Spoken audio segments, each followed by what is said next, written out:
जय हिंद दोस्तों, मैं हेमंत फिर हाजिर हूं आप लोगों के बीच में उज्जवल परिवार की तरफ से अपनी एक और क्लास लेकर के।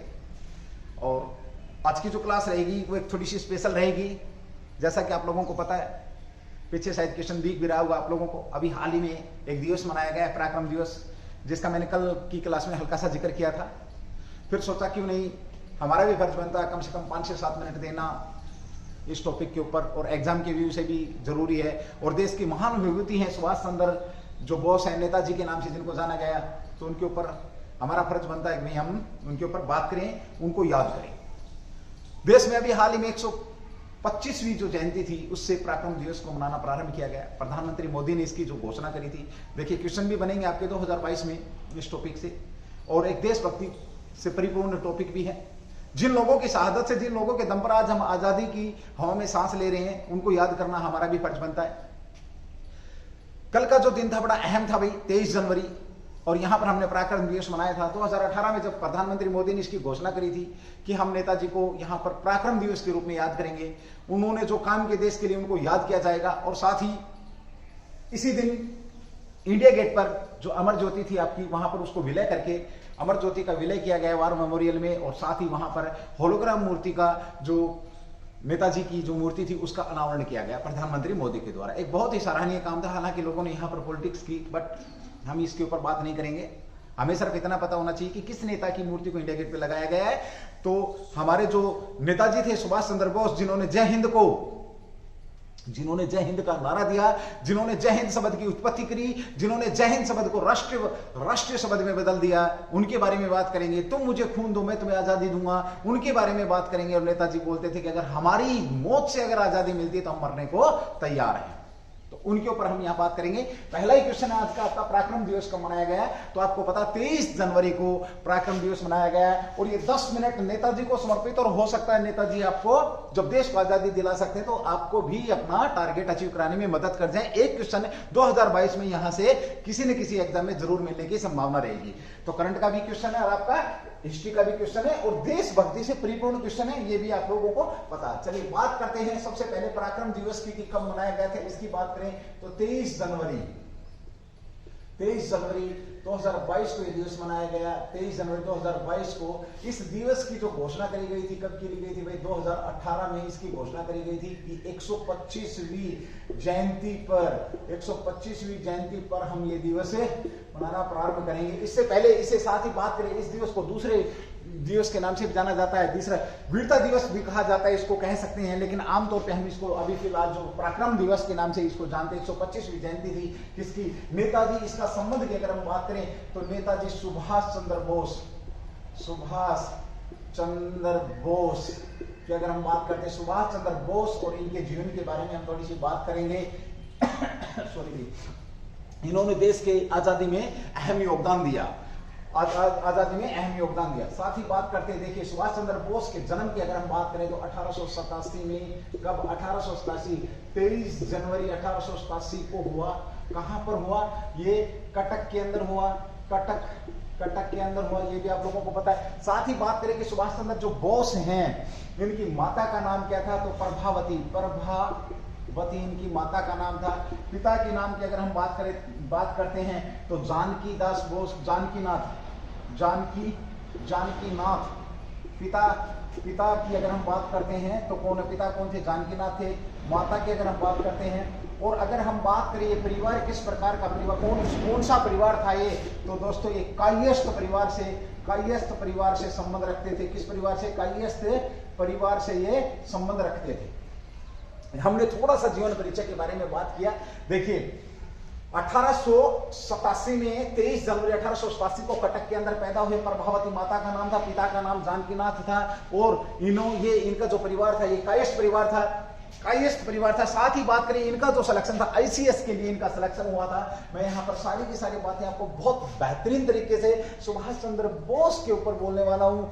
दोस्तों ध्यान रखना, रोंगटे खड़े हो जाने चाहिए तुम्हारे के ऐसे नेता थे हमारे बीच में, जिन महानुभूतियों ने हमारे को स्वतंत्रता की जो मजा चखाया, स्वतंत्रता में जो हम सांस ले रहे हैं, आजादी की गुलामियों, आजादी को एहसास कराया, वो सारी की सारी बातें हम यहाँ पर करने वाले हैं। चलिए, आईसीएस अधिकारी बने थे भाई, आईसीएस अधिकारी में इनका क्या हुआ था, बने थे या चयन हुआ था? आपसे सीधा सा पूछा जाएगा। ये था इंडियन सिविल सर्विसेज में इनका चयन हुआ था, लेकिन इन्होंने ब्रिटिश अंग्रेजों की नौकरी नहीं करी। इन्होंने इसको ठुकरा दिया कि मैं अंग्रेजों की नौकरी नहीं करूंगा। ये भी आप लोगों को ध्यान में होना चाहिए। इन्हें आईसीएस उस समय अपने आप में बहुत बड़ी बात थी, और उसमें चयन होने के बावजूद इन्होंने इस नौकरी को ठुकरा दिया, क्योंकि देश प्रेम से ओतप्रोत थे।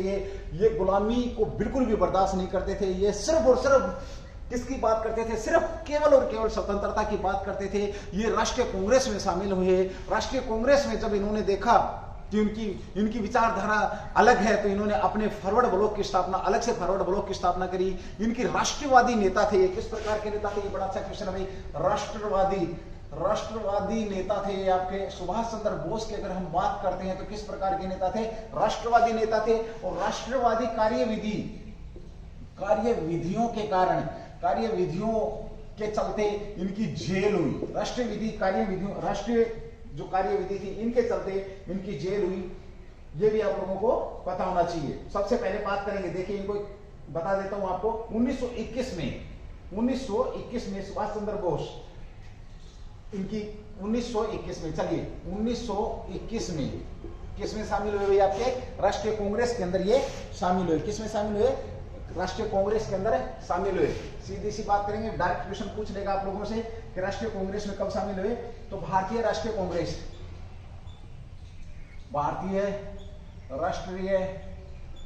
कांग्रेस, देखिए सारी चीजें पॉसिबल नहीं है बतानी, बट फिर भी जितना होगा फटाफट बताने की कोशिश करूंगा। राष्ट्रीय कांग्रेस में शामिल हुए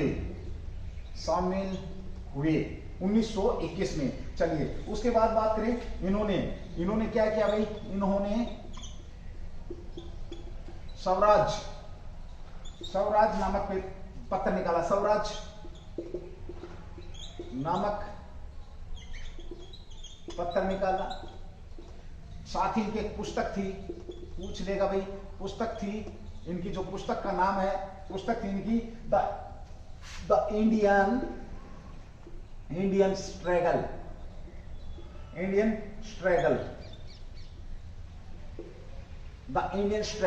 नामक इन्होंने पुस्तक निकाली। और इस पुस्तक में 1920 से लेकर के 1942 तक का, द इंडियन स्ट्रगल के अंदर क्या था भाई आपका? 1920 से लेकर के और 1942 तक का भारत के स्वतंत्रता आंदोलन थे। भारत के स्वतंत्रता से संबंधित भारत के आंदोलन थे, स्वतंत्रता से संबंधित आंदोलन थे, इसमें जिक्र किया गया था भाई। ठीक है, ये इनकी पुस्तक थी, ये भी आप लोगों को पता होना चाहिए। ठीक है भाई। उसके बाद है भाई जय हिंद शब्द। यहाँ जैसा कि मैं आप लोगों को बता चुका हूं, जय हिंद शब्द की उत्पत्ति किसने करी थी? तो ये भी नेताजी द्वारा ही की गई थी। इनको नेताजी के नाम से भी जानते थे, ये भी आपको पता होना चाहिए। 1925 में, कब मैंने जिक्र किया, राष्ट्रवादी नेता थे, इन्हें राष्ट्रीयवादी कार्य विधियों के चलते इनकी जेल हुई। कब? 1925 में जेल हुई। और 1927 में क्या हुआ? इन्हें रिहा कर दिया गया भाई, रिहा या छोड़ दिया गया, ये कह सकते हैं। देखिए बड़ा सुंदर क्वेश्चन है कि राष्ट्रवादी नेता थे, राष्ट्रीय जो वादी कार्य विधियों के कारण इनकी जेल हुई। 1925 के अंदर इनकी जेल हुई। 1927 में इन्हें छोड़ दिया गया और अफगानिस्तान के रास्ते सोवियत संघ से होते हुए कहां पहुंच गए? फिर जर्मनी पहुंच गए। चलिए इसके ऊपर भी बात करते हैं। ठीक है, देखिए 1927 में रिहा हुए और ये कांग्रेस के क्या बने? राष्ट्रीय कांग्रेस के महासचिव। 1927 में रिहा होने के बाद क्या बने हैं? राष्ट्रीय कांग्रेस के क्या बने? महासचिव बने भाई, महासचिव। थोड़ा सा फास्ट हूं। कल कोई स्टूडेंट मेरे को बोल रहा था कि सर अगर हम क्लास को फास्ट करते हैं तो समझ में नहीं। भाई पहले ऑलरेडी इतना फास्ट होता हूं मैं कि मैं तुम्हारा समय खराब नहीं करना चाहता। आप अगर क्लास को फास्ट करके देखें तो मतलब ही नहीं कि आपको कुछ समझ में आ जाए। ठीक है, आप स्लो करके तो बेशक से देख सकते हैं, कुछ समझ में आ जाए। अगर आप नॉर्मल स्पीड नहीं रखते तो फास्ट वाली बात दिमाग से निकाल देना भाई। ठीक है, कि हम फास्ट करके क्लास को देख सकते हैं, ऐसा होगा नहीं। ठीक है, जैसे कि बहुत से लोग टाइम पास के लिए लंबी लंबी करते रहते हैं, तो वो चीजें यहाँ पर नहीं मिलेंगी। महासचिव हुए भाई। ठीक है, 1939 की अगर मैं बात करूं, देखिए 1939 में 1939 में इन्होंने राष्ट्रीय कांग्रेस के भाग के रूप में किसकी, forward block, all India forward block की स्थापना करी। ऑल इंडिया फॉरवर्ड ब्लॉक किसकी भाई, फॉरवर्ड ब्लॉक की स्थापना करी। फॉरवर्ड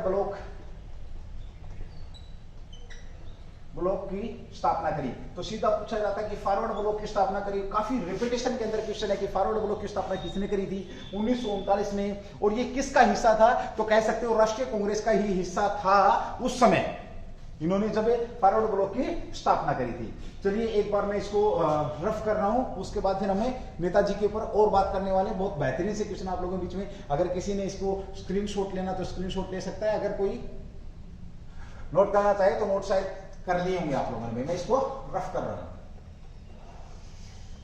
सुभाष चंद्र बोस जी ने नारा दिया था, तुम मुझे खून दो मैं तुम्हें आजादी दूंगा। उन्होंने क्या किया, 4500 जो सैनिक थे जो कि आपके गुलाम अंग्रेजों की तरफ से लड़ाई लड़ते हुए जर्मनी के द्वारा जब उन्हें पकड़ लिया गया था, तो उन्हें आजाद करा करके उन्होंने इन्हें इंडियन लीजन की स्थापना करी। इंडियन लीजन की स्थापना करी। उसके बाद इन्होंने सिंगापुर के अंदर जो आजाद हिंद फौज थी उसके supreme commander as a commander होते हुए उन्होंने वहां पर पहला लेक्चर दिया। और साथ ही सबसे बड़ी जो बात दोस्तों ये है, क्वेश्चन ये है कि पहली बार स्वतंत्र सरकार की स्थापना करी थी इन्होंने अंग्रेजों के रहते हुए इन्होंने स्वतंत्र स्थापना, अस्थायी सरकार की स्थापना करी थी। उस अस्थायी सरकार के स्थापना दिवस पर ही इसकी पराक्रम दिवस की घोषणा करी थी प्रधानमंत्री मोदी साहब ने। और उसके 75 वर्ष कंप्लीट होने पर ऐसा किया गया था।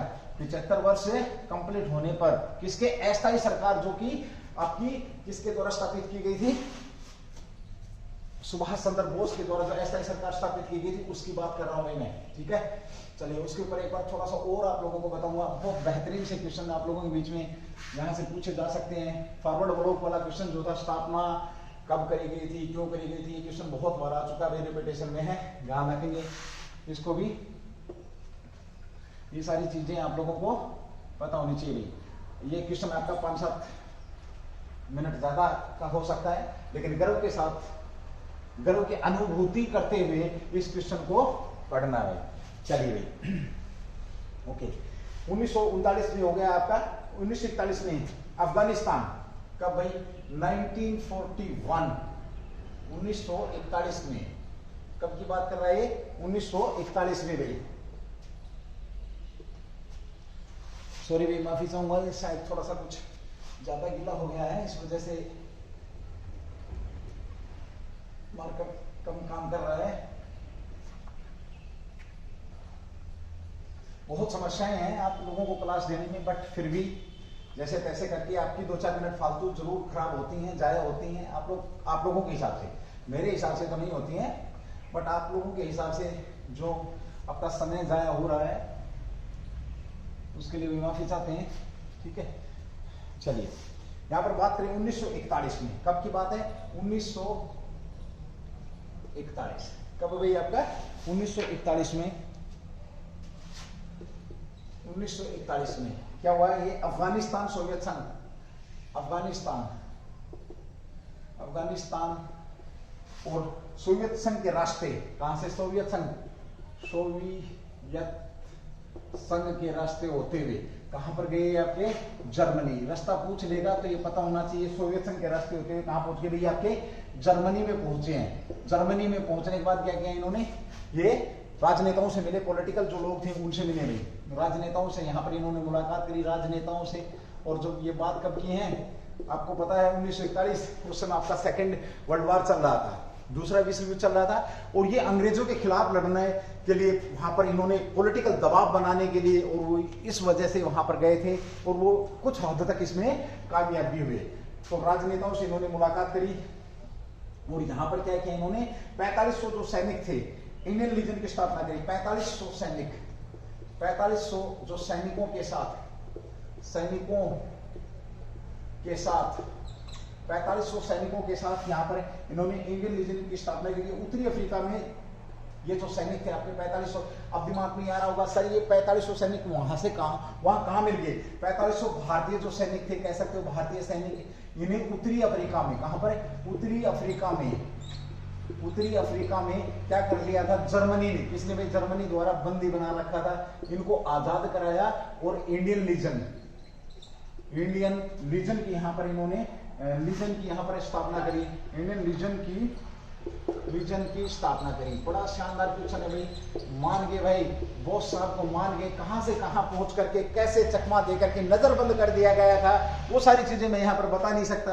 वो एक रागनी भी सुनी होगी आप लोगों ने, बोस ऐसी साड़ी ला दे हो जिसकी चमक निराली है ना, उसको सुन करके भी आज भी हमारी जो आंखों में चमक है वो चमक बदली हो जाती है। तो ऐसे बंदे थे जो विदेश में पहुंच करके राजनेताओं से संगठन करके वहां पर जो सैनिक थे हमारे, उन सैनिक भाइयों को आजाद करा करके 4500 सैनिकों को, और वहां पर इंडियन लीजन की स्थापना करी है सुभाष चंद्र बोस ने। देखिए सुनने में पढ़ने में बड़ा आसान सा लगता है दोस्तों, याद रखने में बड़ा आसान सा, लेकिन फील करके देखना कि क्या कुछ नहीं किया होगा उस बंदे ने इन सब चीजों के लिए। ध्यान रखिए भाई, लेकिन बस दिल के अंदर सजो रखा था क्या, देश प्रेम की भावना, केवल और केवल टारगेट एक ही था कि इन गोरों को पीट पीट करके काला बना करके बाहर निकालना, यही उनका टारगेट था भाई। ठीक है, ओके, साथ ही बात करेंगे भाई, देखिए थोड़ा सा और आगे बढ़ते हैं और 2 4 5 7 मिनट के ऊपर बात करेंगे। 1943 में जापान के लिए प्रस्थान किया, 1941 में ये कार्रवाई, 1943 में कहां पर गए, जापान भाई, जापान गए 1943 में, जापान के लिए प्रस्थान किया और इंडियन नेशनल आर्मी को पुनर्जीवित किया। किसको भाई, इंडियन नेशनल आर्मी को क्या किया इन्होंने, जान फूकी, पुनर्जीवित किया, जो भी आप समझ सकते हैं, पुनर्जीवित किया इन्होंने, जीवित किया किसको, इंडियन नेशनल आर्मी को इन्होंने यहाँ पर क्या किया, जापान पहुंचने के बाद पुनर्जीवित किया। दूसरे विश्व युद्ध में और अंग्रेजों के खिलाफ, किसके खिलाफ, अंग्रेजों के खिलाफ लड़े भाई, किसके खिलाफ लड़े, अंग्रेजों के खिलाफ लड़े। ये भी आप लोगों को दूसरे विश्व युद्ध में आप लोगों को पता होना चाहिए। अब दिमाग में सीधी सी बात आती है कि अंग्रेजों के खिलाफ दूसरे विश्व युद्ध में किसके सहयोग से लड़े थे, बड़ा शानदार क्वेश्चन पूछ लेगा आप लोगों से। तो जापान के सहयोग से भाई, जापान के सहयोग से वो लड़े थे। देखिए बात करता हूं, एक वाक्य मेरे को छोटा सा याद है, ज्यादा बड़ी मैं ज्यादा जीवनी नहीं पढ़ रखी मैंने बोस साहब की, बट जितनी बातें मैंने सुनी है सारी की सारी बातें बहुत बेहतरीन है। एक बार जब हिटलर से पहली बार उनकी मुलाकात हो रही थी तो हिटलर किसी बंदे के सामने जाकर के बात नहीं करता था, वो पर्दा बीच में रखता था, फिर उसके बाद बात करता था। और जैसे ही सुभाष चंद्र बोस वहां पर मिलने के लिए पहुंचे हिटलर से, तो उन्होंने जो दुनिया का सबसे बड़ा तानाशाह था उसके सामने पहुंचे, तो उन्होंने उस पर्दे को हटाया और बोला कि मैं सुभाष चंद्र बोस हूं, मैं बिना आंखों में आंख मिलाए किसी से बात नहीं करता, मैं आपकी आंखों में आंख मिला करके बात करना चाहता हूं। और वो पर्दा उन्होंने हटा दिया और उसकी इस वीरता से इतने प्रभावित हो कि वो उनकी सहायता करने के लिए तैयार हो गए।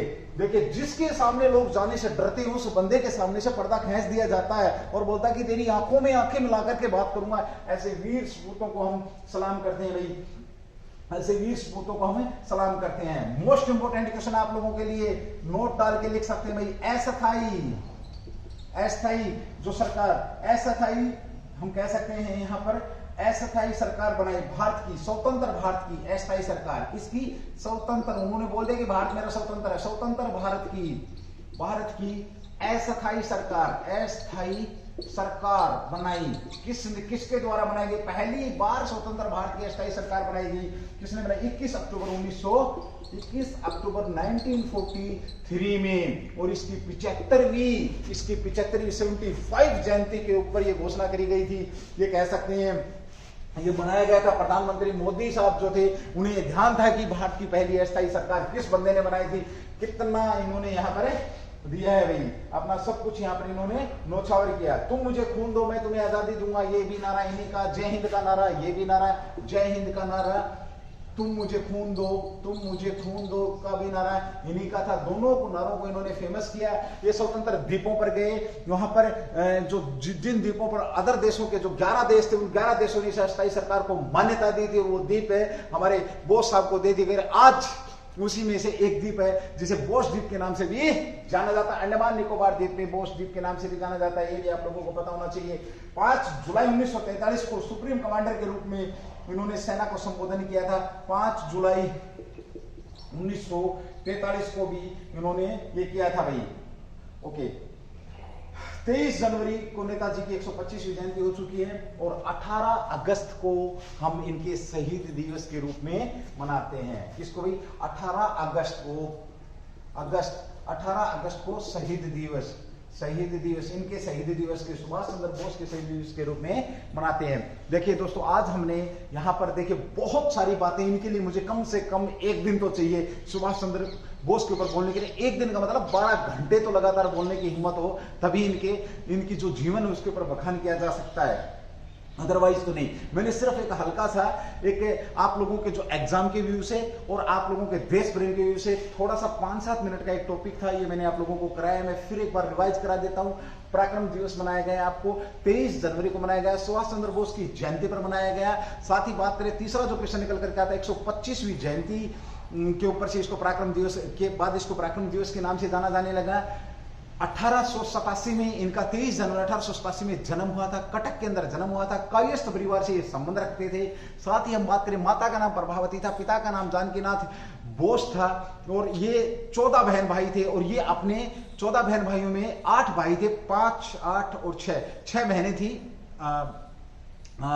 और साथ में ये 9वें नंबर के, जानकीनाथ और प्रभावती से जो पैदा होने वाले 9वें नंबर के बच्चे थे सुभाष चंद्र बोस। और आज भी इनकी जो सतीश चंद्र है, शायद इनकी पीढ़ियां बची हुई हैं, जो कल परसों भी इन्होंने इसके ऊपर बड़ा थैंक यू बोला था मोदी जी को। इनकी शायद बेटी थी जिन्होंने, नाम मुझे ध्यान नहीं आ रहा अभी एग्जैक्ट, तो उन्होंने थैंक यू बोला कि भी आज हमारे जो प्रधानमंत्री हैं उनको याद रख रहे हैं। साथ ही हमने बात करी, इनकी मूर्ति का अनावरण किया गया, इंडिया गेट पर किया गया, जहां पर अमर ज्योति थी उसका विलय कर दिया गया। कहां पर कर दिया गया, ये आपका एक अलग टॉपिक है कि वार मेमोरियल पर विलय कर दिया गया। वहां क्या क्या है, क्यों विलय किया गया, उसके ऊपर अलग से बात करूंगा। बट यहां पर सिर्फ और सिर्फ इनकी बात चल रही है। 1925 में राष्ट्रीयवादी नेता थे, राष्ट्रीयवादी कार्य विधियों के चलते इनकी जेल हुई। 1927 में ये बाहर आए, ICS में इनका चयन हुआ, लेकिन अंग्रेजों की नौकरी करना नहीं चाहते थे, इसलिए इन्होंने इसको परित्याग कर दिया और देश प्रेम से ओतप्रोत थे। साथ ही ये राष्ट्रीय जो कांग्रेस थी, भारतीय कांग्रेस थी, उसके महासचिव रहे। 1939 में जब कुछ वैचारिक मतभेद हो तो राष्ट्रीय कांग्रेस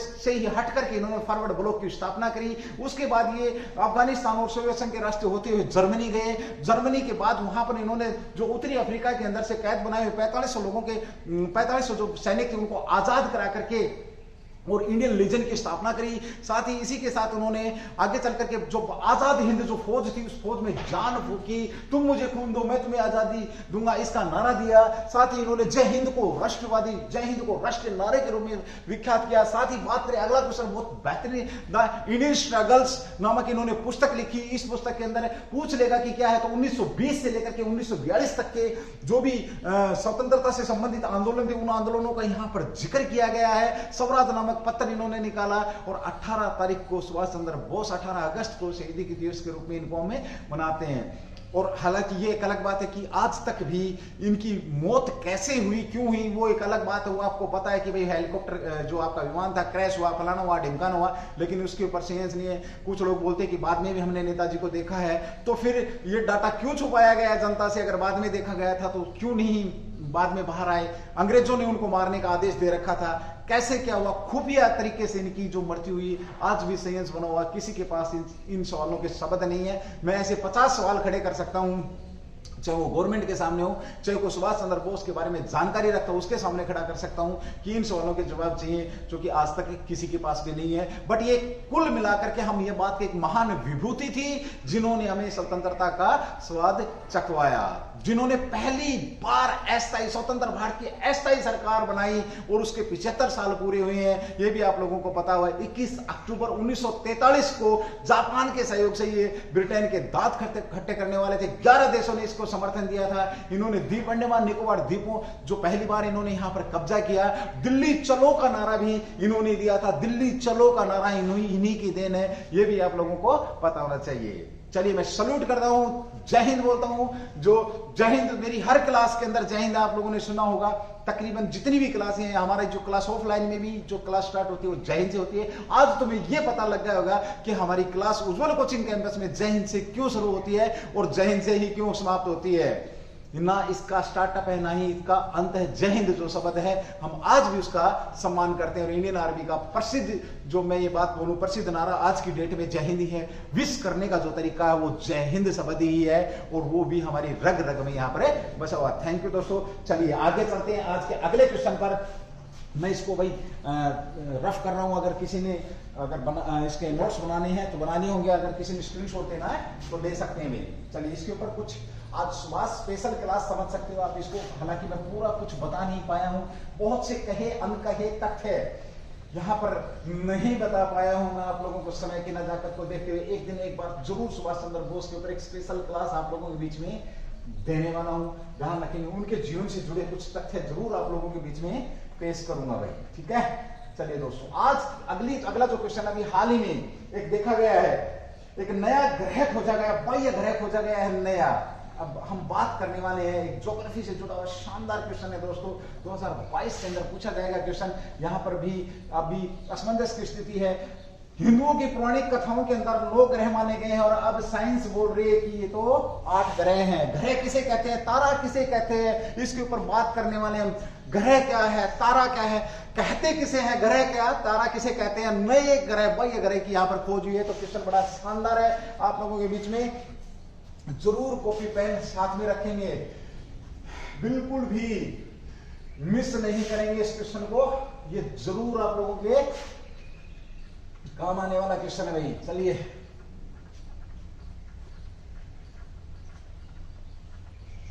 जरूर एक दो मिनट आप लोगों की मैं खराब कर देता हूं, इसके लिए मैं माफी चाहूंगा भाई।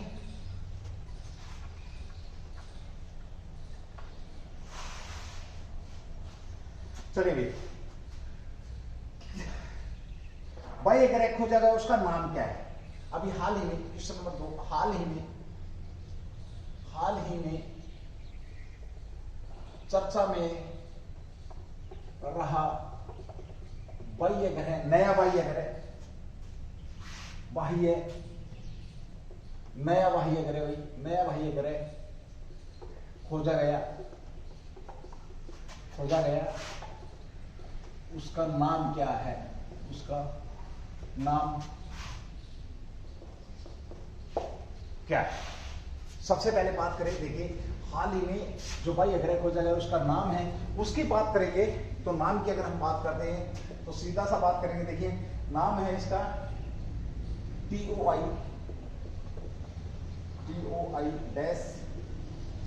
-80b, इसका नाम रखा गया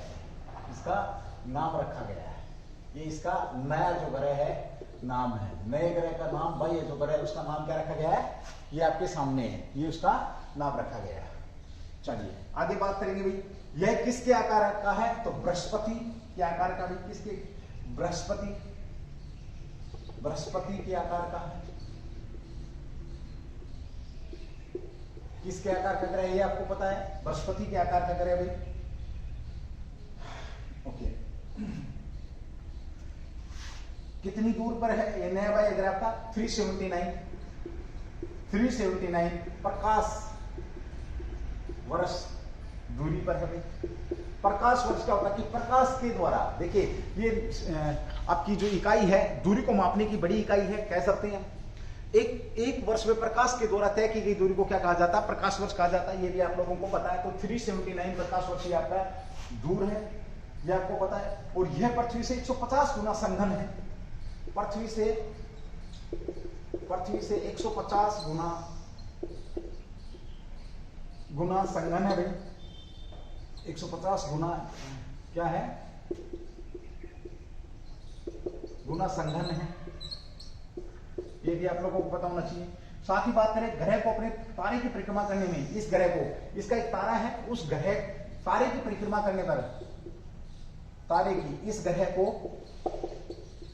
इस ग्रह को तारे की परिक्रमा करने में कितना समय लगता है भाई, परिक्रमा, जिसका खुद का तारा है इसीलिए ग्रह है, तो इसको परिक्रमा करने में कितना समय लगता है, 261 दिन लगते हैं, 261 दिन लगते हैं।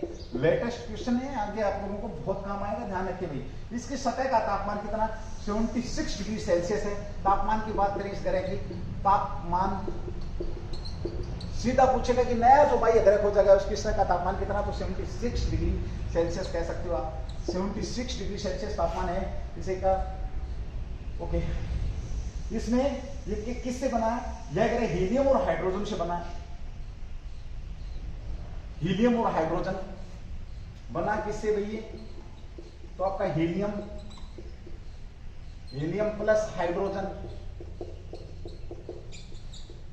दोनों गैसों से मिलकर के बना है, हीलियम प्लस हाइड्रोजन से बना है, ये भी आप लोगों को पता होना चाहिए। साथ ही बात करते हैं इस ग्रह में क्या है, ग्रह के छल्ले और चंद्रमा भी हैं, छल्ले और चंद्रमा भी है भाई, इसका चंद्रमा भी, छल्ले और चंद्रमा भी है। साथ ही बात करें बहुत बढ़िया बेहतरीन सा क्वेश्चन हुई,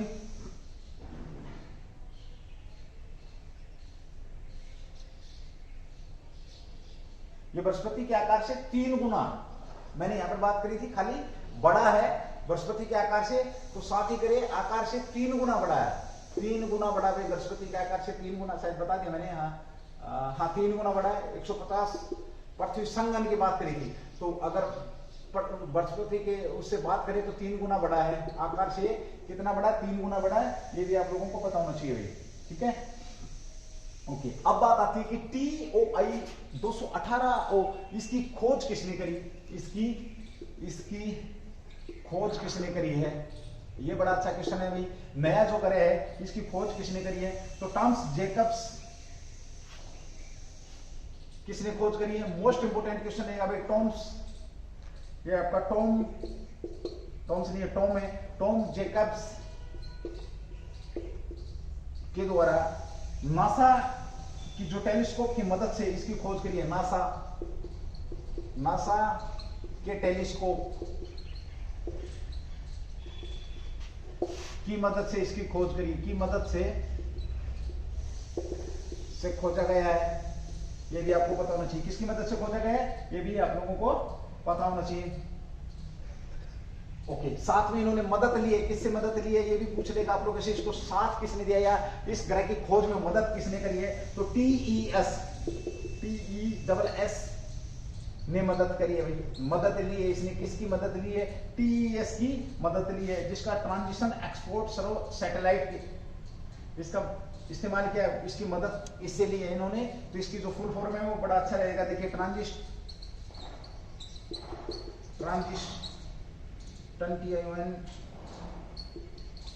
ट्रांजिशनिंग एक्सप्लोनेट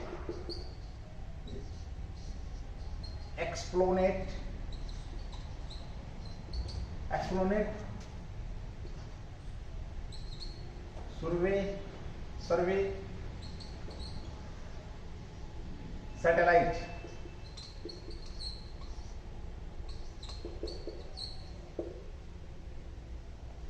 इसकी मदद से इन्होंने टॉमस जेकब्स साहब ने एक नए ग्रह की खोज करी है। देखिए बहुत शानदार क्वेश्चन है दोस्तों, समझेंगे इस क्वेश्चन को। देखिए हमने बात करी, हाल ही में चर्चा में रहा आपका एक नया बाह्य ग्रह खोज किया गया, उसका नाम क्या है, TOI 2180b, जो इसको नाम दिया गया है। खोज की अगर हम बात करें तो टॉमस जेकब्स के द्वारा इसको खोजा गया है, नासा के टेलीस्कोप की मदद से इसको खोजा के द्वारा इसको खोजा गया है, मदद ली है TES की, तो ट्रांजिशनिंग एक्सप्लोनेट सर्वे सैटेलाइट की मदद से इसको खोजा गया है। ये पृथ्वी से 150 गुना संघनन है, बृहस्पति ग्रह से 3 गुना आपका बड़ा है।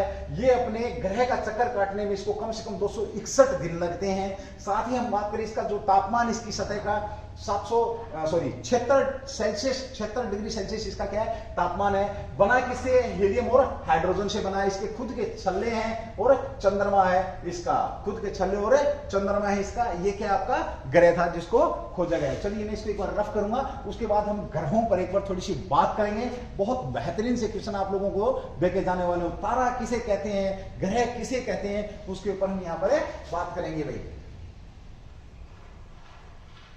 बहुत शानदार क्वेश्चन है भैया, आपको ये आगे देखिए ब्रह्मांड से जुड़ा हुआ क्वेश्चन है, तो जरूर आपसे किसी भी एग्जाम के अंदर किसी भी तरीके से कैसे भी आप लोगों को बीच में लाकर के इससे पूछ लेगा, तो ये भी आप लोगों को इसके बारे में भी आप लोगों को पता होना चाहिए। बहुत शानदार क्वेश्चन है। चलिए इसकी बात करते हैं।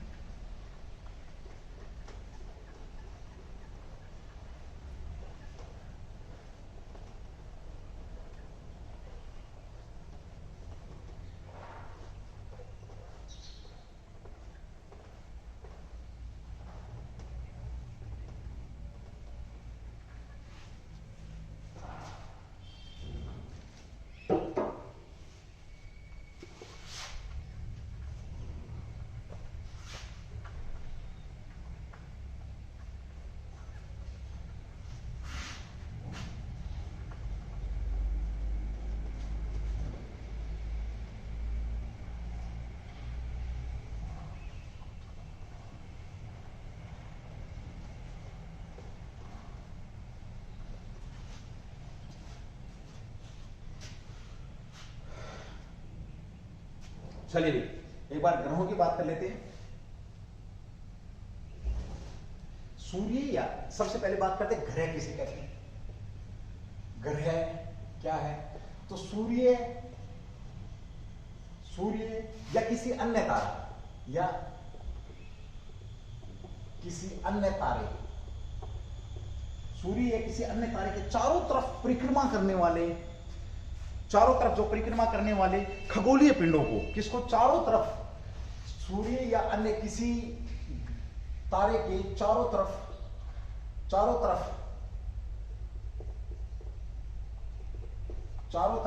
अन्य चारों तरफ परिक्रमा करने वाले, क्या करने वाले?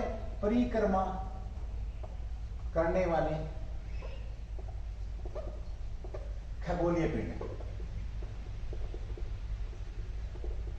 खगोलीय पिंडों को क्या कहते हैं? खगोलीय पिंडों को क्या कहते हैं भाई? ग्रह कहते हैं। अब समझे मेरी बात? देखिए, एक तारा, सूर्य या किसी तारे के चारों तरफ परिक्रमा करने वाले खगोलीय पिंडों को क्या कहा जाता है? ग्रह कहा जाता है। यह आप लोगों को पता होना चाहिए। साथ ही यहां पर बात करेंगे, देखिए ग्रह की बात करें। देखिए, ग्रह लैटिन भाषा का शब्द है, ये लैटिन भाषा का शब्द है, लैटिन भाषा का शब्द है। और इसका जो अर्थ होता है, ग्रह का अर्थ होता है लैटिन भाषा में इधर उधर घूमने वाला को क्या कहते हैं? इधर उधर घूमना, इधर उधर घूमने वाले को क्या कहते हैं? घूमने वाले को ग्रह कहते हैं भाई। ये भी आप लोगों को पता होना चाहिए। लैटिन भाषा का शब्द है ग्रह, इधर उधर घूमने वाले को क्या कहते हैं? ग्रह कहते हैं। देखिए, इसको और तरीके से समझेंगे। जैसे तारा किसे कहते हैं? तारा, ये वो तारा नहीं है, वो तारा सिंह, वो वाला तारा सिंह नहीं है, मन निकला गड्डी लेके, है ना, रस्ते में एक मोड़ आया, उठे दिल छोड़ आया, वो तारा सिंह नहीं है। वो तारा सिंह था, तारा सिंह था, क्या था? चलिए, पूर्व की तरफ से उठते हैं तारे, क्या होते हैं आपके? जो पूर्व की तरफ से उठते हैं भाई, पूर्व की तरफ से उठते हैं या निकलते हैं? उठते हैं। और पश्चिम की तरफ क्या होते हैं आप लोगों के? पश्चिम की तरफ अस्त होते हैं। और वेस्ट की तरफ क्या होते हैं आपके? ये अस्त होते हैं। आप समझ गए? सूर्य किधर उदय होता है, आपका चंद्रमा भी इधर, मतलब पूर्व से लेकर के पश्चिम की तरफ जो सफर करते हैं वो क्या कहलाते हैं? आपके तारे कहते हैं। उन्हें क्या कहते हैं? तारे और ग्रह के अंदर आप लोग मतलब समझ चुके हैं। ज्योग्राफी का क्वेश्चन है, ज्यादा सा कुछ मैं इस पे आपको बोल नहीं पाऊंगा, बट जितना बोलूंगा उतना बहुत बेहतरीन आप लोगों को काम आएगा। ये तारा किसे कहते हैं? पूर्व की तरफ से उठ करके जो पश्चिम की तरफ झुकते हैं या अस्त होते हैं, उन्हें तारे कहते हैं। और इधर उधर घूमने वालों को क्या कहते हैं? ग्रह कहते हैं। इधर उधर घूमने वालों को क्या कहते हैं? ग्रह कहा जाता है। तारे और ग्रह के अंदर आप लोगों ने डिफरेंस समझ लिया होगा भाई, आप लोगों को पता लग गया होगा। चलिए, एक ग्रह का जिक्र हुआ हल्का सा, बृहस्पति का। हमने यहां पर बृहस्पति का जिक्र किया भाई, बृहस्पति का, क्योंकि बृहस्पति से 3 गुना बड़ा है। मैंने एग्जांपल दिया था, तो बृहस्पति पे थोड़ी सी बात करता हूं। देखिए, ये आपका क्या है? बृहस्पति ग्रह की अगर हम बात करते हैं तो ये सूरज से, बृहस्पति सूर्य से 5वां, सूर्य से 5वां और सौरमंडल का सबसे बड़ा। और सूर्य से 5वां, समझेंगे मेरी बात को जो मैं कहना चाह रहा हूं? सूर्य से 5वां और सौरमंडल का क्या है? सबसे बड़ा ग्रह, सबसे बड़ा ग्रह आपका यही है, बृहस्पति ग्रह। ओके, इसकी बात हुई, इससे 3 गुना बड़ा जो आपको मिला था, ये आप लोगों को पता भी, ठीक है। रोमन सभ्यता ने, किसने? रोमन सभ्यता ने इसे किसका? देवता जुपिटर के नाम से भी इसका नाम रखा। देवता जो उनका देवता था, देवता जुपिटर के नाम पर इसका नाम रखा भाई, के नाम पर इसका नाम रखा।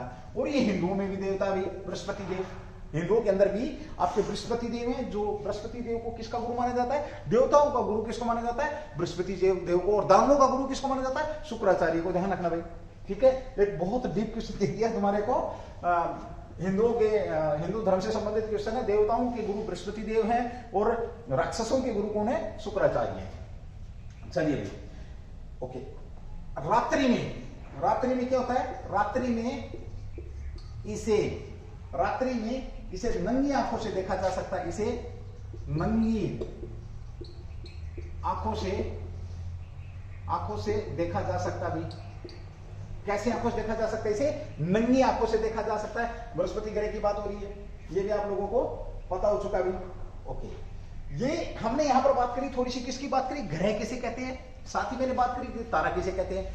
जो तारे के चारों तरफ जो चक्कर काटी इधर उधर घूमे वो क्या कहलाता है? आपका ग्रह। और जो पूर्व से उठ करके पश्चिम वेस्ट होता है उसे क्या कहते हैं? तारा कहते हैं। उसे क्या कहते हैं? तारा। उसके बाद मैंने बात करी थोड़ी सी बृहस्पति की, क्योंकि बृहस्पति का जिक्र आया था। ये सूरज से 5वां और सौरमंडल का सबसे बड़ा ग्रह है, ये भी आप लोगों को पता है। और रोमन सभ्यता के जो उन्होंने अपने देवता जुपिटर के नाम पर इसका नाम रखा, ये भी पता। रात्रि में इसे नंगी आंखों से देखा जा सकता है। और वर्तमान में अगर हम बात करते हैं सौरमंडल के अंदर जो ग्रहों की संख्या है वो कितनी मानी गई है? 8। हिंदू धर्म पुराणों में, हिंदू पुराणों के अनुसार, पुराणों के अनुसार अगर मैं बात करूं तो जो ग्रहों की संख्या कितनी मानी गई है? तो 9। हिंदू की संख्या, हिंदू धर्म पुराण या धार्मिक ग्रंथों के अनुसार, हिंदू पुराणों व धर्म ग्रंथों के अनुसार कितनी संख्या मानी गई है? 9 संख्या मानी गई है। ये भी आपको पता होना चाहिए। यहाँ एक बड़ा शानदार क्वेश्चन आप लोगों का निकल कर कहता है कि 3 बौने ग्रह कौन कौन से हैं? 3, सीधी बात करूंगा भाई, 3 बौने ग्रह कौन से हैं? कौन से हैं? 3 बौने ग्रहों का यहां पर जिक्र हो रहा है। तो देखेंगे, सीरिस है, प्लेटो है, एरिस है। नंबर 1 आपका क्या है? सीरिस है। नंबर 2 आपका क्या है? प्लूटो, बौने ग्रहों की बात कर रहा है। और नंबर 3 क्या आपका? एरिस है भाई। क्या आपका? एरिस। ये कैसा आपका? बौने ग्रह है। ये कैसे आपके बौने ग्रह हैं, ये भी आप लोगों को पता होना चाहिए। बड़ा शानदार क्वेश्चन था आपका ये यहाँ पर, और इस क्वेश्चन को भी मैं यहाँ पर समाप्त कर रहा हूं। चलिए दोस्तों, आज ज्यादा हम बात नहीं कर पाए इस पार्ट के अंदर। अभी आपको जो वीडियो मिल रही है करंट जीके के साथ, जो भी हम इसको 2 पार्टों में आप लोगों के बीच में दे रहे हैं, तो आज का जो पहला पार्ट है यहीं पे समाप्त होता है। आज हमने बात करी, विशेष तौर पे बात करी है किसके ऊपर? सुभाष चंद्र बोस के ऊपर बात करी है। थोड़ी सी हमने सौरमंडल के ऊपर बात करी है। सारी की सारी चीजें आप लोगों के बीच में है। आप प्रेम दिखाएं ना दिखाएं, बट मैं आप लोगों से बहुत दिल से प्रेम करता हूं। और मैं डेली आप लोगों के बीच में जो हमारा चल रहा है रूटीन, और आगे इसके अंदर सुधार ही करते जाएंगे, इसके अंदर अमेंड ही होता जाएगा। और आपकी आवश्यकता के अनुसार जो भी डाटा रहेगा, आपके एग्जाम के हिसाब से, पॉइंट ऑफ एग्जाम के हिसाब से, और कभी कभी ज्ञान के हिसाब से भी आप लोगों को इसमें कंटेंट दिया जाएगा। बेहतरीन उज्जवल परिवार की तरफ से आपको बहुत बहुत शुभकामनाएं। पराक्रम दिवस की बहुत बहुत मैं ये बोलूं कि आप अपने जो टारगेट है उनको अचीव करें, बहुत जल्द अचीव करें आप लोग। और शायद बहुत जल्द आप लोगों को, मेरे ख्याल में आप लोगों को तो हमसे ज़्यादा अपडेट रहता है, बहुत जल्द आप लोगों को सेंटर ओपन होने की या शिक्षण संस्थान खोलने की आपको अभी न्यूज मिल भी चुकी होगी या मिलने वाली होगी, तो बहुत जल्द आमने सामने भी होंगे। बट ये जो डाटा है यहाँ इस स्टेज पर आप लोगों को लगातार कंटिन्यू दिया जाएगा। फिर वही बात आती है, ना ही मैं शेयर के लिए बोलूंगा, ना ही लाइक के लिए बोलूंगा, आप समझ रहे हैं। थैंक यू, जय हिंद, जय भारत, डू द बेस्ट।